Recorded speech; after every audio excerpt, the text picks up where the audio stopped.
Welcome to the Greater Montana Foundation Legacy Project, preserving the history of Montana broadcasting and the pioneers of communication whose vision and foresight brought together the people of Montana. Hello, I'm Nick Miller, and joining me today is longtime Billings broadcaster Dave Rye. Dave, good to have you with us. Good to be here, Vic, but compared to you, it's a very short time. First, let's start off with where were you born and raised? Born in Norfolk, Virginia. My dad was in the Navy there, World War II. Grew up in a couple towns in Iowa before I was 8 years old, and my family moved to Billings when I was 8. So I grew up listening to you on Cook Radio and watching you on what is now Q2. Yeah. And we'd watch avidly back then. You know, I mean, it was only one channel, and I'm amused in retrospect that the slogan over the station ID was always "the better view is Channel 2," and truth was the only view was Channel 2. That's true. Everything else was snow, you know. But what prompted you to get involved in radio and television as a career? I was always a fan. From the time I was a kid, I was a fan. I loved everything about it. I'd occasionally get caught up in a radio soap opera, and it seemed like they were coming to a conclusion, and I'd want to be sick from school so I could see how it turned out. And those things are believable if you're a kid. Oh, sure. But I grew up listening avidly to the radio and watching television a lot, and always had in the back of my mind that that'd be a wonderful career. Somewhat enhanced when I was a member of Key Club in high school, and usually the program for that organization was always, you know, somebody with some kind of job telling us what their career was like. And one time it was you. Oh. This was more than 50 years ago, but that made it even more appealing. But I really hadn't planned on this. I was planning on being a high school English teacher, and my college major was English at the University of Montana. And one time a guy I had known at a high school music camp who was from Columbia Falls came to my fraternity house for dinner as a prospective member, and I'd met him, of course, in high school. So I asked him what he was doing, and it turned out he was an engineer at a local radio station in Missoula, which was KYLT. And I said, "Oh, that sounds interesting." And he said, "You know, you've got a voice that would be good on radio. Why don't you come with me to the station tomorrow night?" So I did, and they offered me a job. Well, I hadn't planned on that happening, and as it turned out, they offered me a job because the entire staff hadn't been paid for a month, and they'd all quit. To me, this seemed incredibly glamorous anyway. I'd never seen a radio control board before. It just a real kick, and it was the least glamorous operation possible. It was in a trailer house in the outskirts of town next to a cemetery.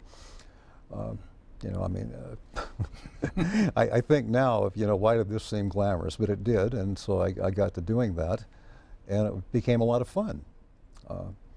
So eventually, I just took it on full time. Finally managed to graduate from college late because I'd spent too much time working. But, finally, when I was 30 years old, I guess the station where I worked, which was then in Great Falls, decided to do a talk show, and since I seemed to be the most avid fan of the news, they decided to put me on the talk show as the host of that. And well, about a year later, the local manager of KFBB TV in Great Falls, Don McClintock, decided I'd be a good one for television. So he offered me a job, again out of the blue. So I guess I should say this is stuff I sought, but most of the time it sought me, and I'm very pleased that it worked out that way. So I had a good job in Great Falls, and I'm going on too long with an answer for your question, but eventually I had a job offer from the then congressman from eastern Montana, Ron Marlene, to come work for him in Washington. So I did for a couple of years, and my wife and son liked it there a lot, but I was homesick for Montana. I wanted to come back here, and when I had a job offer from Color 8 TV in Billings to come back there as a sister station of KFBB, yeah, I jumped at it. Met a pay cut and all kinds of things, but it meant coming back to my hometown. And my parents had moved away from Billings just after I finished high school, so I really didn't have Billings to come home to anymore except to visit. So a chance to go back into television and go back to my hometown in the process, hey, what a deal, you know, so we'll take it. I recall going back to Washington, D.C. to lobby for something for the Montana broadcasters. And Uh-huh. I walked into Ron's office, and lo and behold, There I was. there's huh? Dave Wright. Yeah. What's that experience like? It was good. It was. I'm glad I did it for a couple of years. I wouldn't have wanted to do it for a long time. I had the impression that I would be a purveyor of information. I was more of a purveyor of propaganda and a writer of it. Generally, in this case, I personally agreed to the propaganda, so it wasn't totally offensive. But and I was also a speechwriter. The difficulty there was that my boss was an agricultural guy, born and raised in Scobie, and I was, by the standards of Montana, a city slicker. So I had to learn to write like he spoke, Right. rather than like I spoke. And Ron wasn't the easiest guy to write for. No.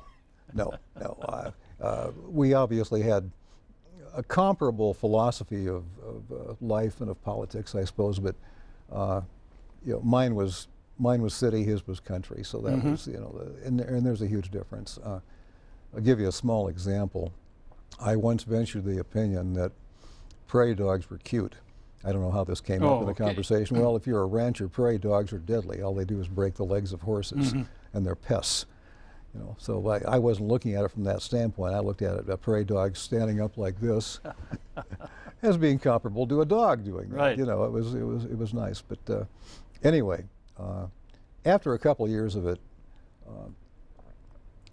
it got to the point where I wasn't that political, and I really wanted to go back to the news. So once I got back to the news, I soft-pedaled that previous connection because my job was to be seemingly neutral, Right. and to Right. not let my personal biases enter into my reporting or my anchoring or whatever. So, so until I got out 10 years later and got an offer from local Republicans to run for the legislature, like I say, I soft-pedaled that. The legislative experience, I don't know if I'd do it again or not, frankly. It was, I knew at the time this basically meant kissing my career goodbye.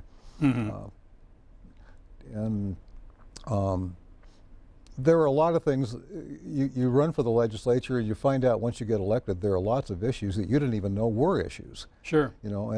And most legislative issues, 2% of the population gets red in the face about, and the other 95%, other 98% yawns. Again, like the congressional job, a good experience, also a good way to go broke. I needed a job provided by someone else. And if you want 4 months off every other year to go do the legislative thing, that's a real stick in the mud for a lot of people who don't want to, put up with that from an employee. Plus, once you declare a partisan affiliation, you are by definition controversial.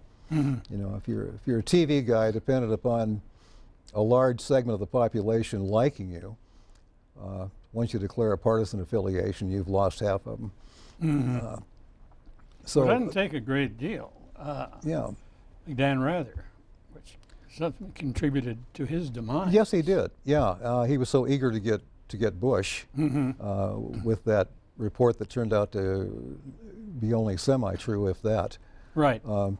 Yeah, that pretty much ruined his career. And he appeared, as I recall, once his daughter had a fundraiser for the Democrat Party, and he went and spoke, which, you should have avoided that like the bubonic plague. Yeah. And he wandered right into it. Yeah. And by then, any semblance of bias. Well, by now there's a certain segment, especially of Republicans or of conservatives, who tend to be distrustful of the mainstream media in general, which Roger Ailes, president of Fox News, took full advantage of in starting his cable organization and making it the success it is now. You can argue forever as to whether those accusations are accurate or not, but that at least is a perception among a lot of people who are now the base of Fox News viewership, I suppose. Hard to say. Interesting thing. Well, people come into the world, or they acquire it somewhere along the way, and they have these very definite opinions on what they see and what they perceive. And it's a little bit like people watching a basketball game. and the referees are always calling it on their team and never on the other. Of course. And Yeah. it's the same way to a degree. I've always felt with news is you turn on a newscast, you already have some bias built in. Right. And in your case, where you did have a background of partisan politics, Right. it's hard to convince people that you were being fair. Right. Yeah. Yeah. Those people were looking for proof that I wasn't. You know, and I did go back to the news again. 3 years after being elected to the legislature, I opted not to run for re-election, and to my surprise, was offered my old job back. Before I had been both news director and anchor. This time it was only as anchor. And I guess their thinking was probably ratings related in a way. You know, Color 8 had been the dominant local news in the 80s, and then Q2 came on strong in the late 80s and eventually overtook Color 8, which struck me as a good reason to quit the first time, you know. But when I came back, I think it was with thinking that we'd recapture the audience we had, and we basically didn't. You know, Q2 continued to dominate, which it has now done for about 25 years. And I think, and then late in that time, they decided, well, maybe a different anchor would do it. So, you know, maybe a different news director would do it too. So I went off the air and became the full-time news director, which by then was a full-time job in addition to the anchor thing. And it all stayed static, and there'd be various internal quarrels as to why that was the case and whose fault it was, and you know, that kind of thing. And by then, consultants had come in and you know, largely taken over. You know, Q2 had hired the first one, which I think was Magid and Associates out of Iowa, and Magid had done great things for Q2 in terms of raising their numbers.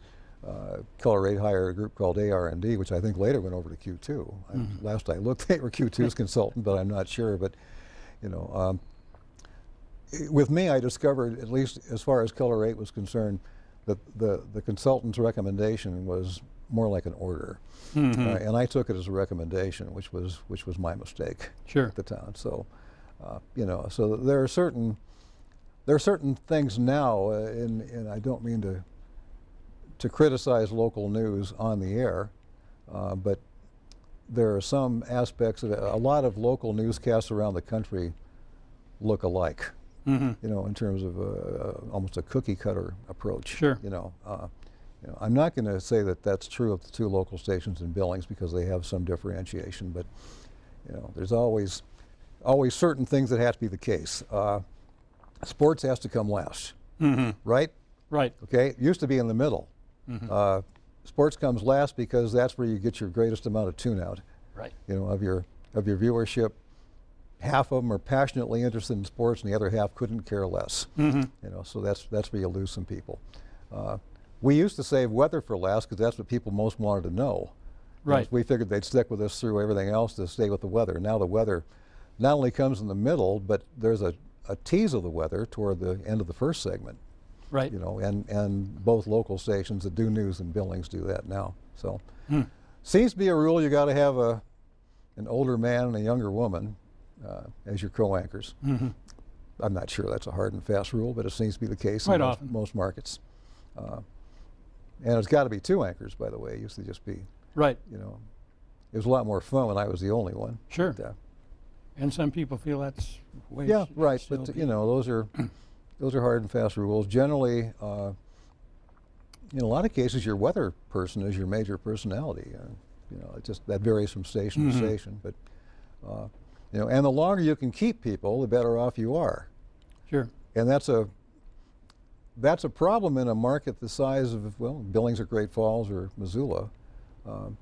Missoula's kept Jill Valley on the MTN station there forever, which is she's been with you know, a real blessing time. to them. And Q2's kept Bob McGuire forever, and now Jay Cohn for, I think, anchoring for 15 years or so. But it used to be like almost like baseball. You start at the rookie league level, which is Montana, and you hope to move up and eventually be on the show.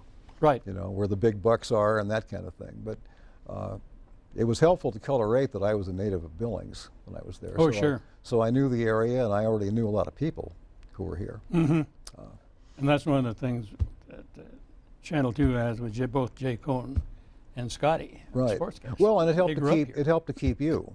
And you were here for golly, forever. forever. Well, in fact, Vic, I think of the irony of you interviewing me about my career because I grew up watching you. I've been retired now for quite a few years, and you're still doing commentaries, aren't you? No, I quit a year. Okay, well, you were up until a year or two ago. Right.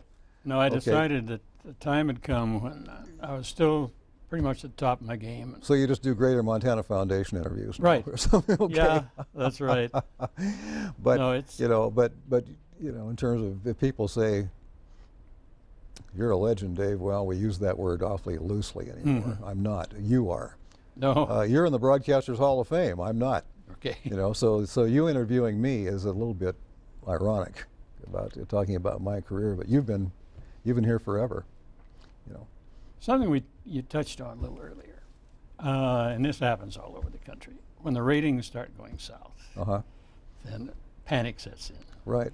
And as someone once noted, success has 1,000 fathers, failure is an orphan. Yes, indeed. And in there used to be an old joke about when the rating went bad, the first thing you did was paint the news set. Yes. And for all practical purposes, that worked as well as some of the other changes they made.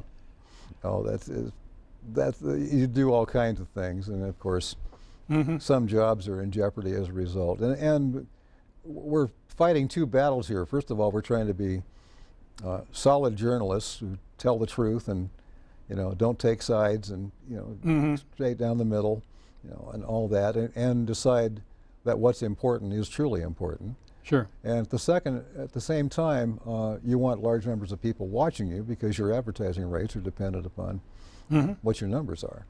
So those are almost two conflicting goals. Right. And it's hard to reconcile them sometimes, but you have to do what you can. Did you ever have a situation where the sales department tried to put pressure on you about a news story because it involved one of their advertisers? Happily, not often. Not often. Our general rule of thumb was that sales wouldn't dictate news content. Now and then, well, put it this way, grand openings are not news. No. Generally, okay, they can buy a spot for that.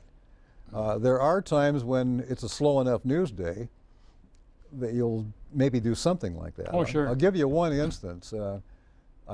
This is almost critical of an operation that doesn't exist anymore, so I can probably say this.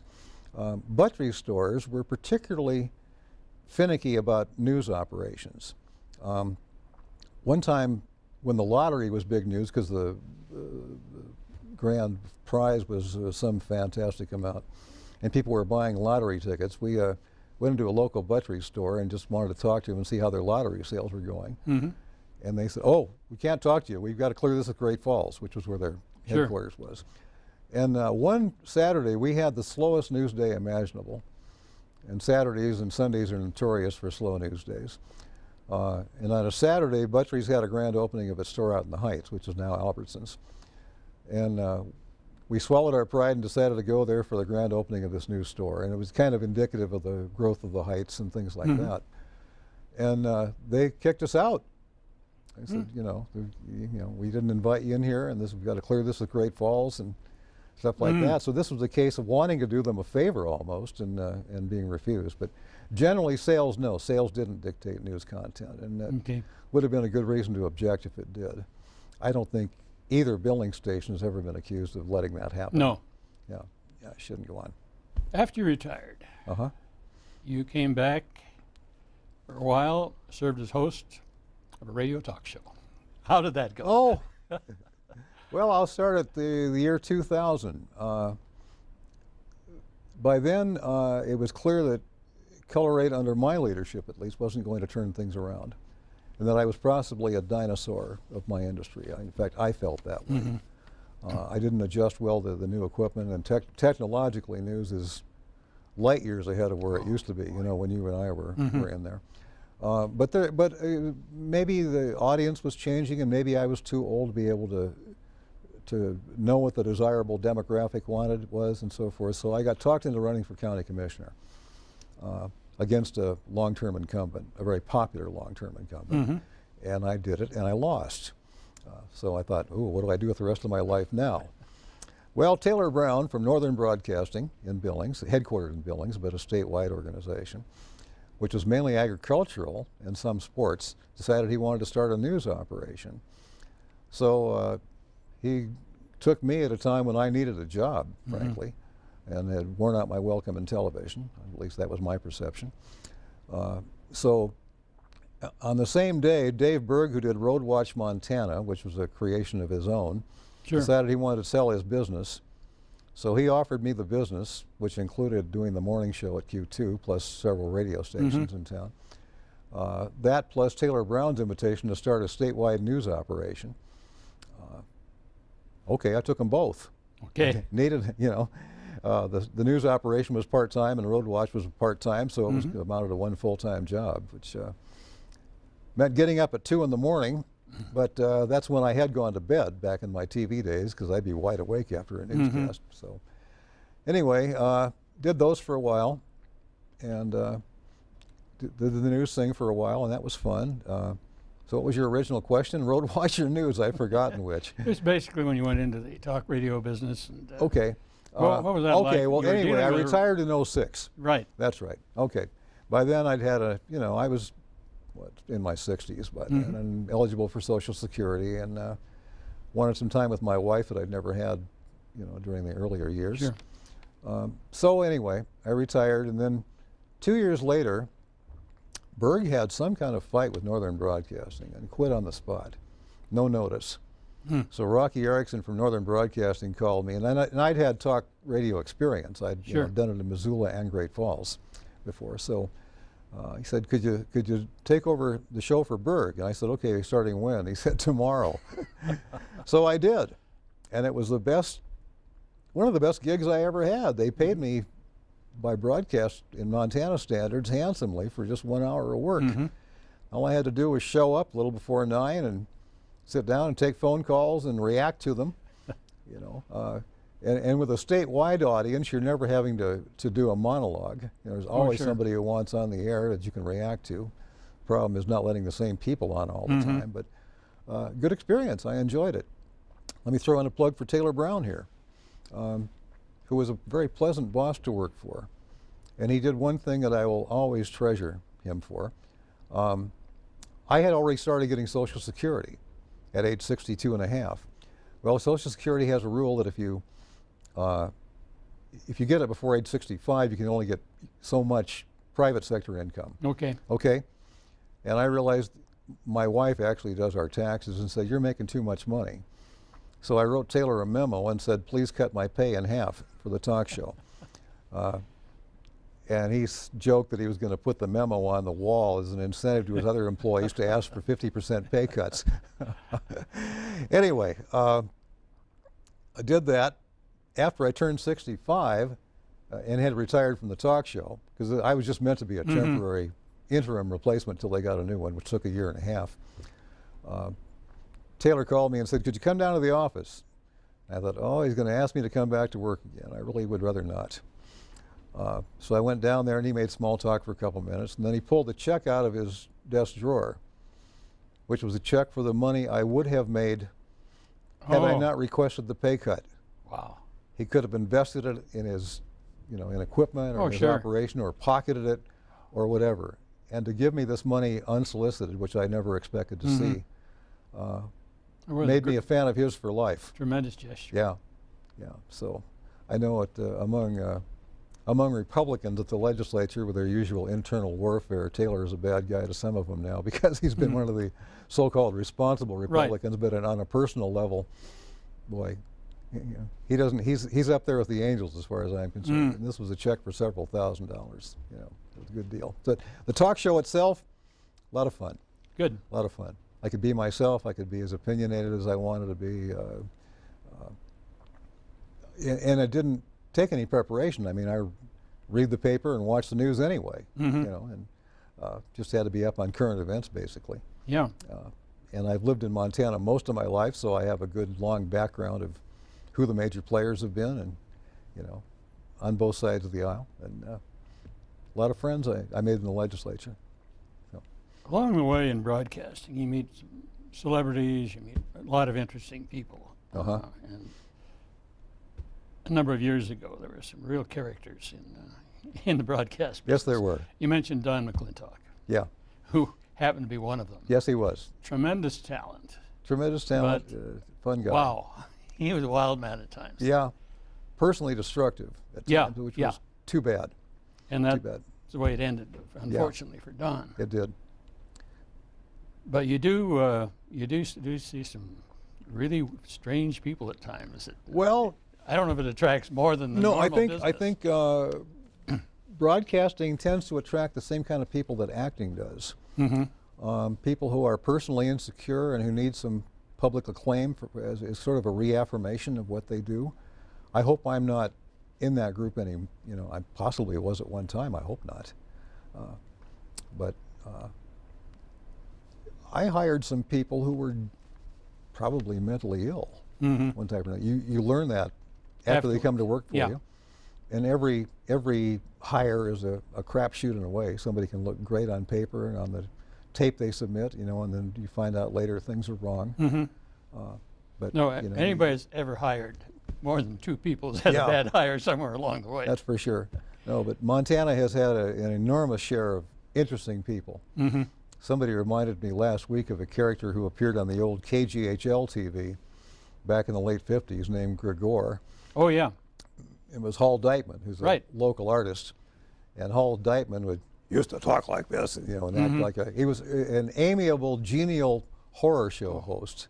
Tremendous Back talent. on Friday nights. And I remember the very last time he was on, he took off his makeup on the air and switched from his Gregor voice to his normal voice and said, I hope you've enjoyed your time with your genial host. And then he walked off. That was done. He was all through.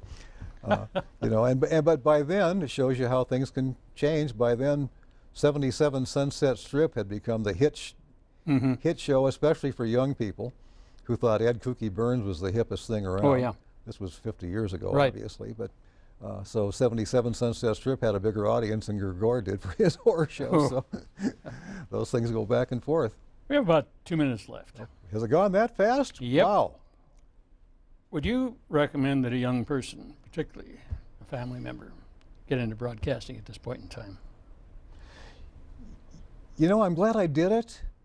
And I had a wonderful life with it. And I don't know if I'd give a yes or no to your question. If you truly love it, yes. If it's really in your blood, which it was in mine, yes. And I was a fan before I was in it. I'm a fan now. I still watch it avidly. And I listen to it avidly. I could criticize current radio and television forever. And I think I'd be right. But then maybe that's just the mark of somebody who got old. And things have changed and you wish they were like they used to be. I know the sacrifice with me was family life, which was enormous. Yep.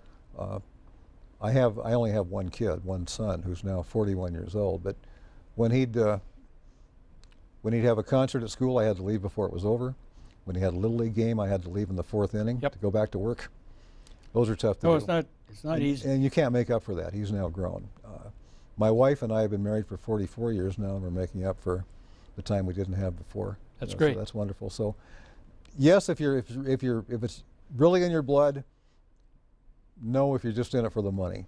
Okay. Because nobody's in it for in Montana. You're not in it for the money isn't anyway. going to be there. No. Dave, really enjoyed having a chance to talk to you again. We've known each other for a long time. I'm pleased that you've invited me, Vic. Thank you very much. You bet. Yeah, great to have you. And my guest has been Dave Rye, longtime buildings broadcaster. And that's it for now. I'm Vic Miller.